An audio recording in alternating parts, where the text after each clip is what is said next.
이번에는 그 처음 1, 2 생각에 관한 생각에 대한 책을 요약을 할 건데 처음에는 인지랑 같이 토론하는 형식으로 1, 2편을 찍었고 그 다음에 나머지 두 개의 영상은 이제 책에 대한 전체적인 제 생각, 개인적인 제 생각과 그 다음에 요약, 책에 대한 전체적인 전반적인 요약을 해보도록 하겠습니다.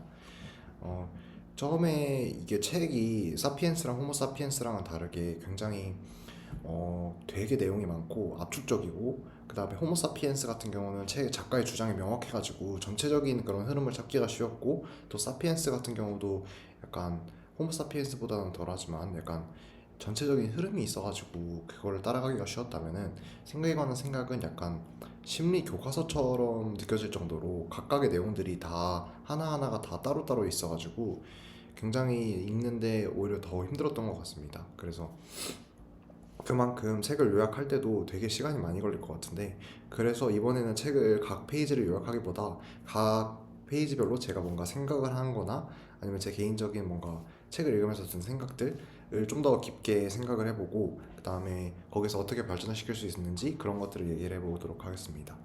먼저 이제 총 5부로 진행이 되는데 초반에는 작가가 이제 기본적으로 알아야 되는 지식들 어떻게 보면은 많은 사람들이 알고 있는 지식일 수도 있고 아니면은 새로운 내용일 수도 있는데 근데 어찌 보면은 조금 당연해 보이는 것들도 많이 있었어요. 그러면은 그런 그런 것들도 같이 그런 것들을 처음에 다루면서 약간 먼저 그 밑바탕을 좀 쌓고 나중에 작가가 진짜 하고 싶은 연구나 그런 거를 전개하는 방식이었습니다. 첫 번째는 두 시스템에 관한 건데 여기 작가는 시스템 1과 시스템 2를 다뤄요. 그러면은 시스템 1 같은 경우는 우리의 무의식을 담당하고 시스템 2는 우리가 실질적으로 사고하는 우리의 논리의 흐름을 따라가는 그런 시스템인데 우리가 의식하는 부분은 항상 시스템 2지만 시스템 1은 우리가 의식하지 못하는 부분에서 굉장히 많은 역할을 하고 있다가 작가의 주장이고 시스템 1이 우리가 의식하지 못하고 이런 그 되게 의식하지 못하는 부분에서 계속 연상적으로 작동을 하고 우리도 모르는 새에 여러 가지 생각들을 하고 그다음에 시스템 2 우리의 논리는 그것들을 너무 쉽게 받아들여 버리기 때문에 우리 생각하는 것보다 더 많은 논리의 오류가 발생한다는 게 전체적 전반적인 작가의 주장이에요. 처음에 두 시스템에 대해서 들었을 때 딱 처음에 들었던 생각이 저번 학기 때 들었던 철학 수업 형이상학 칸트의 형이상학 수업이 생각이 났는데 칸트의 형이상학 수업도 비슷한 내용을 다뤄요. 우리가 어, 인지하지 못하는 부분 우리가 인지하지 못하는 부분 그 다음에 우리가 외부 자극들을 어떻게 해석하고 그 다음에 우리의 그런 사고가 어떻게 만들어지는가 그러니까 어떻게 보면 우리가 누구인가에 대한 질문인데 한테의 주장은 이런 거예요. 우리는 그 실제 환경이라는 거는 어떤 물체가 존재한다고 말할 수 있는가? 왜냐면은 우리 인간은 나 자신은 그거를 시각적인 정보나 청각적인 정보나 그러한 그 전자기적 그런 신호를 바탕으로 그걸 해석하는 거잖아요. 그러니까 이게 실제로 존재하지 않는지는 명확하게 알 수가 없는 거죠. 그러니까 우리가 받아들이는 것은 그냥 당연히 인풋은 전기 신호밖에 없기 때문에 그걸 바탕으로는 얘가 왜 존재하는지 얘의 근본적인 존재가 뭔지 알 수 없고 그 다음에 우리가 느끼는 세상은 우리가 느끼는 사고하는 모든 것들은 다 우리의 그런 해석이나 그런 무의식적인 그런 설명을 기반으로 작동한다는 거예요. 여기서도 마찬가지로 시스템 1이 그런 역할을 하고 있는 거죠. 우리가 어떤 물체를 볼 때 뭐 사과를 보면은 사과라는 이게 사과다 이렇게 이렇게 연결 짓듯이 근데 그런 건 우리가 크게 사고하지 않아도 당연하게 이제 받아들여지고 빠르게 이제 생각이 드는 건데 그게 어떻게 가능한가에 대해서 형이상학에서도 다루고 여기 책에서도 다루거든요. 그래서 그런 부분이 많이 생각이 됐습니다. 시스템 1 같은 경우에는 그러니까 그 굉장히 생존에 유리한 방식이라고 할 수 있어요. 시스템 1 같은 원은 굉장히 우리가 생각할 필요 없이 그냥 되게 빠르고 되게 효율적이고 되게 에너지를 적게 쓰고 이런 식으로 판단을 하기 때문에 굉장히 이런 자연 환경에서 살아남기에는 굉장히 편한 시스템이라고 볼 수 있습니다. 근데 반면에 우리가 현재에는 굉장히 막 과학 기술이라든지 여러 가지 논리적인 학문이라든지 그런 게 굉장히 발전을 했는데 그렇다면은 우리가 이런 학문이라는 거나 아니면 모든 그런 논리적인 것들은 우리의 이상적인 논리가 있다고, 이상적인 뭔가 논리가 있고 체계가 있고 그런 건데, 그런 체계와는 인간의 사고 체계가 완전히 다르다는 거죠.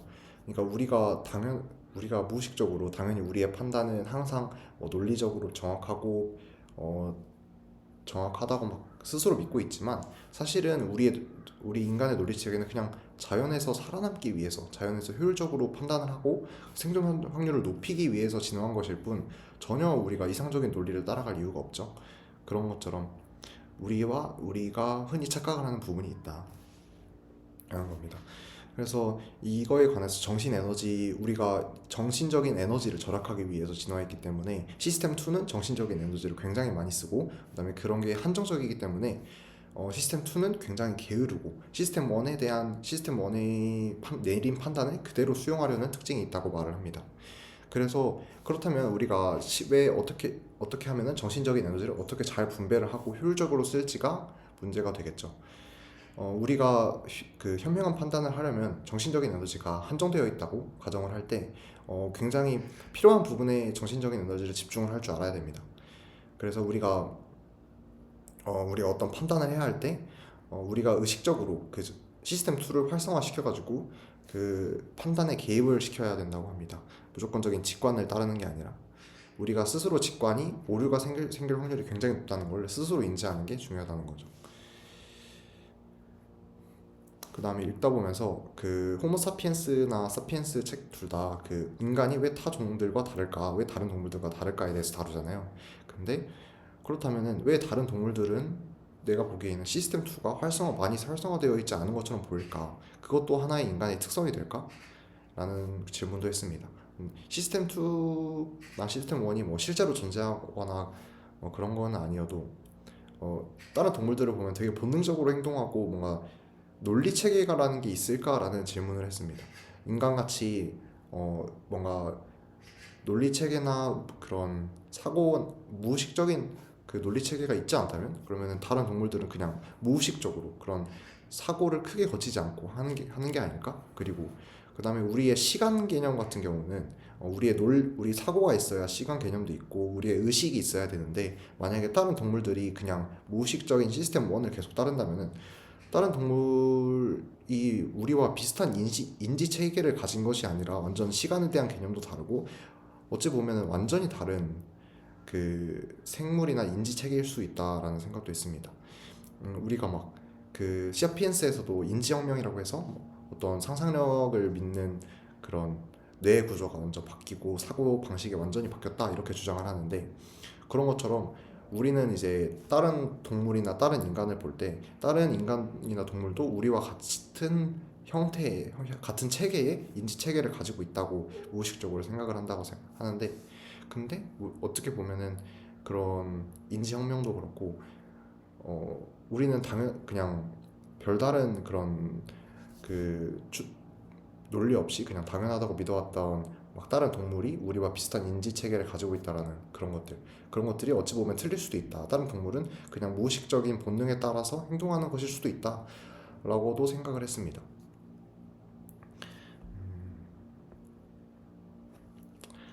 그다음에 그 여기에서 연상작용이라는 챕터에서는, 그러니까 우리가 무의식적으로 생각을 하는 시스템 1에 대해서 다루는데, 그 시스템 1이 어떠한 하나의 생각을 했을 때 무의식적으로 여러 가지 그런 연상적인 작용들을 한다고 해요. 그렇기 때문에 그게 왜 중요하냐면, 우리가 의식하지 않고도 뭔가 그 그러니까 우리는 항상 논리적이어야 돼요. 그러니까 그 어떠한 생각에서 다른 생각으로 넘어가려면 그 상호 관계가 명확해야 하는데, 우리 무의식은 그런 상호 관계를 따지기도 전에 빠르게 이렇게 생각이 번져나가기 때문에 우리는 그 흐름을 따라갈 수도조차 없다는 거예요. 예를 들어서 뭐 여기에서 한 예시로 돈을 보여주면 개인주의적으로 변한다 이런 얘기를 했거든요. 그러니까 돈에 자본주의라는 개념이 있고 여러 가지 돈에 대해서 우리가 겪었던 경험이나 그런 생각들이 결국에는 최종적으로 개인주의적인 태도를 낳았다고 얘기를 하는 거예요. 근데 그러면은 저는 이런 생각을 했던 게, 시스템 1의 파급 효과가 이렇게까지 큰가? 정말로 돈을 보여주면 우리가 무의식적으로 개인주의적으로 행동하는 성향이 있을까? 만약에 그게 맞다면은 우리 현재 뭐 민주주의나 자본주의나 그런 여러 가지 이데올로기가 우리의 무의식에 얼마나 많은 영향을 끼쳤을까 그런 것도 궁금증이 들었습니다. 제가 사회적 규범이라는 단어를 굉장히 좋아하는데 사회적 규범이라는 게 어찌 보면 우리가 의식하지 못하는 부분에 뭔가 의식의 아주 깊숙한 부분에 그렇게 있는 거고 그다음에 그런 게 우리가 의식하지 못하는 새에 우리에 많은 영향을 주고 있는 것들이잖아요. 근데 그런 것들이 실제로 얼마나 영향을 줄까? 우리가 우리 생각보다 많은 영향을 줄 수 있겠다 그런 생각도 했습니다.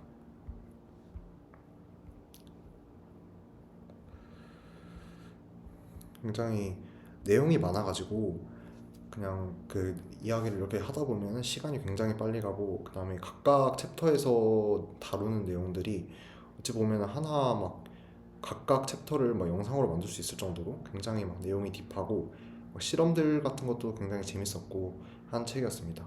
사실 이 책을 읽기 전에 막 그 이 책에 대한 정보를 막 찾아봤었는데 책에 대한 비판 그러니까 좋은 점은 심리학의 행동 심리학이라는 거의 뭐 그 이런 분야에서 거의 모든 범위를 완전 다 폭넓게 다루고 깊게 다루고 한다는 점에서 좋지만 여기서 많이 받은 비판이 이런 실험들이 이게 진짜 맞냐 아니면은 다시 해봤을 때 오류가 많았다 그러니까 신빙성이 떨어진다 이런 추측도 있었어요. 저도 읽어보면서 이런 실험은 다시 해도 오류가 생길 확률이 크겠다 사실 이게 진짜일까 싶은 실험도 많이 있었는데 그렇기 때문에 더 약간 흥미롭고 되게 흥미롭고 도발적인 그런 가설들이 많아서 되게 읽는데 되게 하나하나가 되게 재밌었던 것 같습니다. 그래서 이제 시간이 많이 지나긴 했지만 이어서 어 이제 시스템 1 같은 경우에는 우리가 하나의 인공지능 같은 것 같은 느낌입니다. 인공지능 학습시키는 것 같은 기분이 들었습니다. 인공지능은 우리가 인풋과 아웃풋밖에 모르고 그 생각의 과정을 저희가 알 수가 없어요. 근데 그런 것처럼 무의식적인 우리의 시스템 1은 절대로 우리가 그 생각의 과정을 알 수도 없이 그냥 당연히 바로 결과를 내놓고 우리가 왠진 모르겠지만 직관이라는 게 있고 그런 것처럼 우리도 모르는 새에 굉장히 복잡한 판단을 딱 맞춰서 하나의 아웃풋을 바로 낸다는 거죠. 음,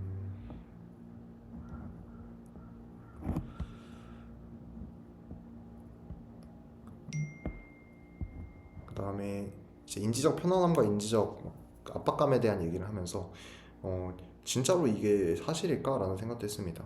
이게 만약에 사실이라면 우리가 편안한 상태에서 우리는 항상 저는 편안한 상태에서 공부가 더 잘 되고 편안한 상태에서 논리를 잘 이렇게 구성할 수 있다고 생각했는데 여기서는 오히려 편안한 상태에서는 우리가 시스템 1을 의도적으로 사용하고 직관을 사용하기 때문에 우리가 불편한 상황에서 더 이런 사고가 더 잘 되고 논리적인 사고가 가능하다는 거예요.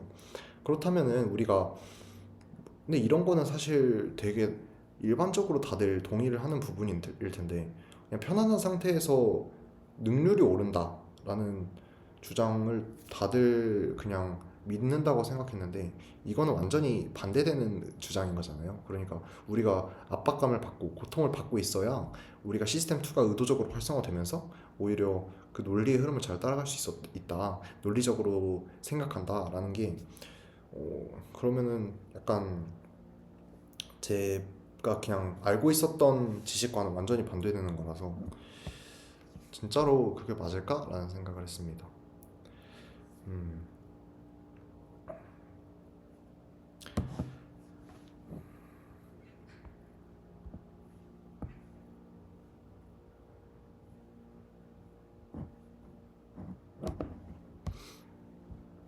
그다음에 시스템 1의 하나의 특징은 굉장히 그 단편적이라는 거예요. 그 우리가 어, 우리가 어떤 걸 봤을 때 그건 항상 참이야, 그건 항상 틀렸어 이런 식으로 되게 극단적으로 판단을 하고 그 퍼센테이지에 대한 어느 정도 맞을 확률은 있지만 틀릴 확률이 있어 이런 애매한 상태를 용납하지 못하는 것 같아요.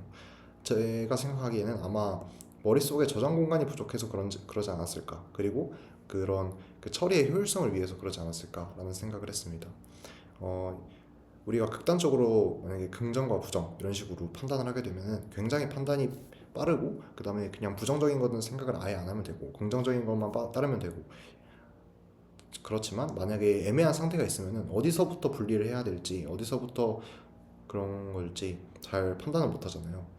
그래서 그런 속단이라는 특성이 발달했다고 생각하는데, 그거의 단점으로는 무조건적인 그런 단편적으로 생각을 하기 때문에 논리나 통계에 있어서 굉장히 약하다는 거예요. 우리 수학적인 통계에 대한 지식들은 다 알고 있지만 그런 걸 완전히 무시하는 판단을 한다는 거죠.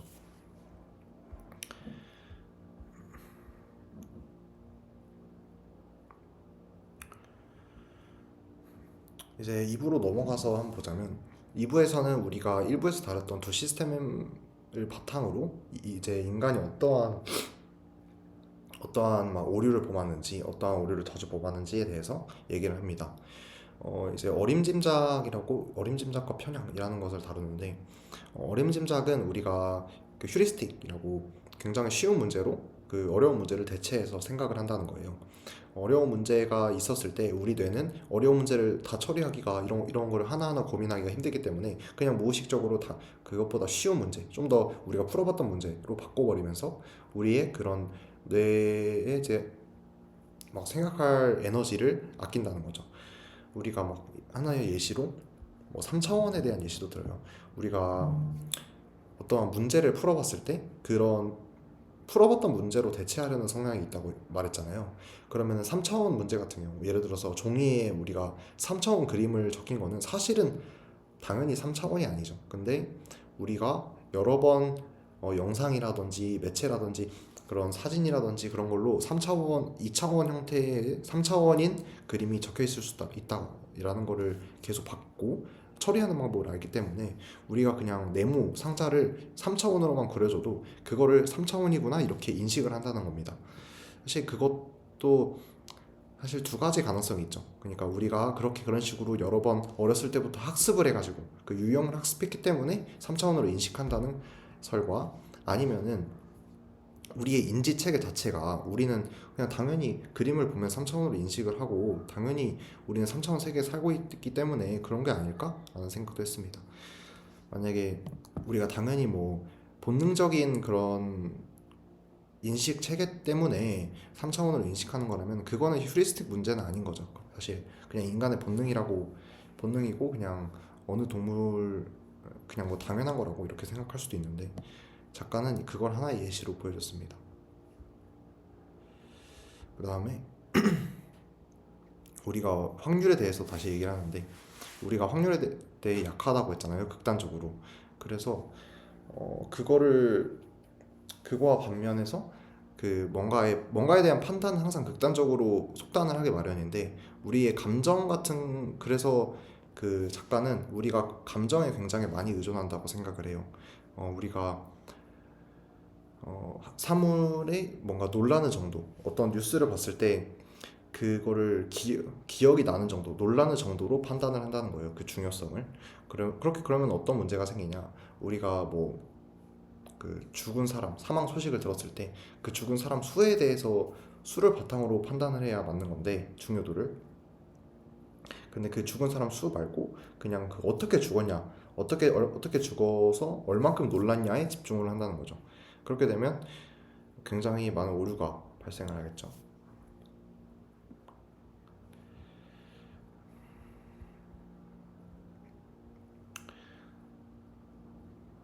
그래서 이것도 회상 용이성과 관련돼서 논란의 정도도 맞을 수 있고 우리가 기억에 많이 남는 정도, 그러니까 우리가 숫자를 기억하지는 않는 건다는 거죠. 숫자를 기억하지 않고 그냥 우리가 기억에 남는 정도로 그 중요성을 판단한다라는 겁니다. 이것도 그래서 이거를 나중에 이제 행복에 대해서 막 다루는데 이것과도 굉장히 비슷하다고 생각합니다.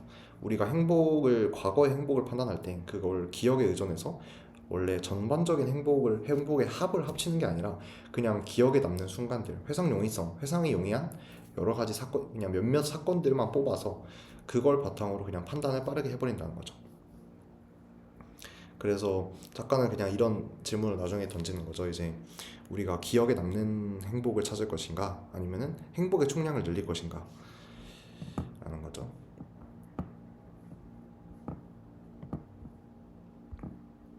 그래서 이 외에도 여러 가지 그 통계적인 오류를 범하는 케이스를 소개하고, 이 통계적인 오류를 범하지 않으려면, 그러니까 우리의 그 감정에 휩쓸리지 않고 좀 더 통계적인 것에 좀 더 잘 따르고 통계적으로 올바른 선택을 하려면 이렇게 해야 된다고 말해요. 기저효를 바탕으로 우리의 그 감정이나 그런 정보를 약간만 고려해가지고 그 결정을 하라는 거죠. 그러니까 기저율이라는 게 무엇이냐? 통계적인 그런 통계적인 확률.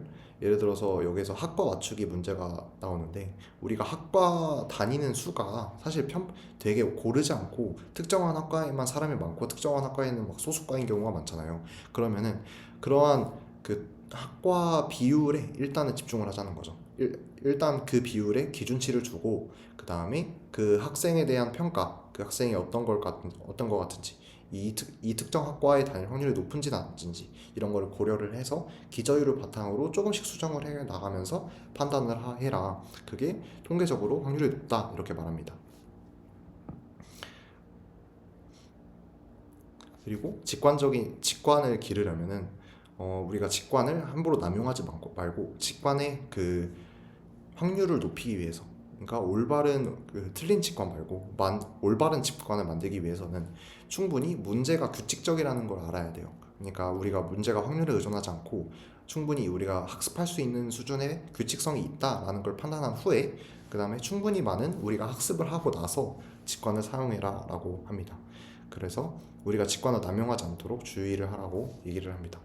여기까지가 1, 2부의 내용이었고, 그 다음에 3, 4부, 그 다음에 5부까지. 3, 4부에서는 우리가 1, 2부에서 다룬 내용들을 바탕으로 여러 가지 뭐 경제학이라든지 좀 더 응용된 부분에서의 예시를 보여줍니다. 좀 더 구체적이고 재밌는 예시들이 많고, 그 다음에 5장에서는 작가가 굉장히 주관적이라고 볼 수도 있는 그냥 여러 가지 좀 개념들을 압축적으로 설명을 하면서 굉장히 재밌는 가설들이나 생각들이 많았습니다. 그래서 이어서 이제 2부 두 번째 동영상으로 돌아오도록 하겠습니다.